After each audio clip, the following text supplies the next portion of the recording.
I contacted several toilet paper manufacturers, and I told them that I wanted toilet tissue to be made softer and firmer. It should be as firm as concrete reinforcement bar and soft as a mother's kiss. I also instructed President Obama to form a commission to investigate claims made by toilet paper manufacturers as to the firmness, consistency, and number of sheets per roll. I've taken the time, so has my staff, to count the number of sheets in so-called double rolls and found them to be deficient by at least 13%. Now, on to the Girl Scouts. I believe the Girl Scouts and their cookie sales are a good thing for the country.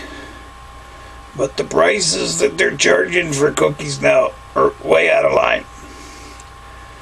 Some places, the Girl Scouts are demanding $6 per box. Now, when I was a child, Girl Scout cookies were 72 cents. And even then, I thought they were too expensive. Radial tires. We all have them and we all love them. But are radial tires too expensive? My car has 4 tires, as do most cars, plus the spare. Of course, the spare isn't good for much. You can only drive on that spare at 50 miles per hour because it's not a full-size tire. I'm going to have President Obama form a committee to look into why these tires are only safe up to speeds of 50 miles per hour.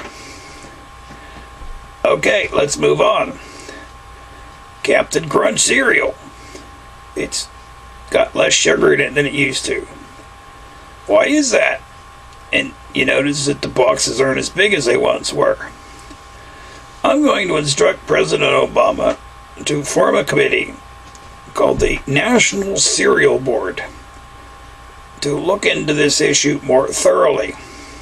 With an operating budget of $17.6 billion, the National Cereal Board will delve into such issues as, is it more economical to put cereal in plastic or polyurethane bags and then inside a cardboard box, or strictly inside a bag and just omit the cardboard boxes?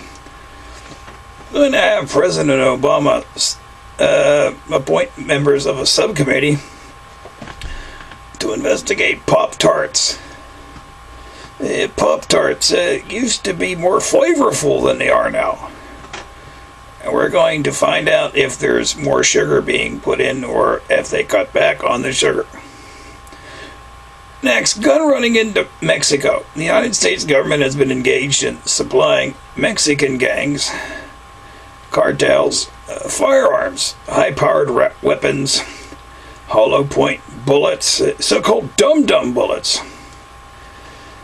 We think that this is constitutional, and I have plans on bringing Puerto Ricans into the fray. Our brown Puerto Rican brothers and sisters can be utilized to thwart these Mexican drug cartels. As you know, Puerto Ricans speak Spanish, which will come in handy when dealing with the greasers or Mexicans. The wetback problem has been with us for a long time. We didn't invent it. People floating over across the Rio Grande when the riverbed's not dried up on inner tubes, and then coming into the United States and gobbling up all our premium janitorial positions and fruit picking jobs. Most Americans are quite happy to work for $2 a day, and so are the Mexicans. Our next problem will deal with the price of gasoline in the United States. I'm going to instruct President Obama to appoint a subcommittee concerning the price of gasoline. When I was a child, gasoline was free with any purchase. And now it's $4.50 a gallon in San Francisco. President Obama has voiced his concerns over the price of gasoline and will continue to do so into his fourth term. Alright, let's talk about brassieres. I'm wearing a large brassiere. My mammary glands are intact, and the brassiere is helping to lift and separate, which I believe is a good thing. The lifting and separation of my mammary glands, that's mammary, not memory, is important for me throughout the day because, well, especially if I decide to go jogging or anything, I want all the comfort and support I can get